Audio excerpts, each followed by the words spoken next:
यस्तो चर्को घाममा यो बहिनी चाहिँ 3-4 दिन भयो यहीँ मात्रै बसेको देख्छ, छटपटी भएको जस्तो पनि देख्छ। आज चाहिँ सोध्दैछु है म के भएको रहेछ यो बहिनीलाई।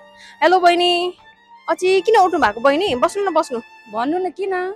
बहिनी तपाईँ यहाँ जहिले पनि बसिरहेको देख्छु मैले है, त्यही भएर यसो के भएको रहेछ भनेर बुझ्नुको लागि। यस्तो चर्को घाममा जहिले बसिरहेको देख्छु त अनि तपाईँ त। एउटा दाइले कुरेको, त्यो दाइ हिजोदेखि आउँछु भन्नुभएको, काम लगाइदिन्छु भनेर आउनै भएन। कुन भिसामा आएको हो र के काम लगाइदिन्छु भनेर ल्याएको? यहीँको मान्छे हो कि नेपालबाट आएको हो? नेपालबाट आएको, झन्डै 1 हप्ता जति भइसक्यो। सँगै आएको साथीले यहाँ कुर्नु, त्यो दाइ आउनुहुन्छ, काम लगाइदिनुहुन्छ भन्नुभएको थियो। भिजिट भिसामा लिएर आएको, आउनु भएन। 2 दिन भयो कुरेर बसेको। मैले यहाँ कोही चिनेको पनि छैन। ए बहिनी, अब तिमी त फस्यो जस्तो छ। अहिले नेपालबाट आउनेहरू यस्तै भएको छ हालत, जसको पनि भिजिटमा आउने, काम लगाइदिन्छु भन्ने, सस्तो सस्तो भन्ने, अनि यसरी नै रोडमा बिचल्ली भएर मान्छे कुरेर हो कि अब आफ्नो सामान बोकेर बस्नुपर्ने, पार्कमै बास हुने, यस्तो भइरहेको छ। अनि कस्तो आफ्नो साथी भन्दै अब जो पाए त्यसलाई विश्वास गरेर भएन नि त अब।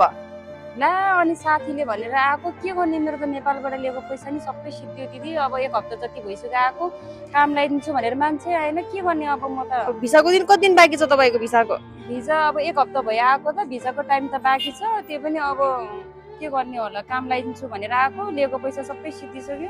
ला बहिनी, अब हेर्नु, मैले भनेको मान्नुहुन्छ भने भिजिट भिसामा आउनेहरू फर्किनु पर्ने नेपाल नै हुन्छ, यसरी अर्काको भर परेर आएपछि। अब बरु तपाईँ नेपाल नै जानुहोस् बहिनी, नेपालबाट चाहिँ तपाईँले फ्रिलान्सर भिसा लगाएर आउनुहोस्। यहीँबाट लाउन मिल्दैन? यहीँबाट पनि लाउनु मिल्छ। तपाईँ लाउनुहुन्छ? नभए लाउँछु नि, अब के उपाय नै छैन। पहिल्यै फ्रिलान्सरमा आउनुपर्ने रहेछ, भिजिटमा आएर फस्यो। ल ठिक छ, उसो भए म हजुरलाई एउटा राम्रो कम्पनीसम्म चाहिँ लैजान्छु बहिनी है, त्यहाँबाट चाहिँ एकदम राम्रोसँग भिसा पनि लाग्छ है त। ल हुन्छ। ल हुन्छ भने ल सँगै जाउँ ल। उहाँ जस्तै गरी फस्नु भएको धेरै छन् यहाँ दुबईमा। आफ्नै मान्छेले पनि फसाउँछन् यस्तै गरी, आफ्नै मान्छे साथीभाइ यस्तै भनेर त फस्छन् नि सबैजना, होइन त? अब कुन चाहिँ भिसा लगाउँदा ठिक होला त भनेर छुटाउने जिम्मा त तपाईँको आफ्नै हातमा छ।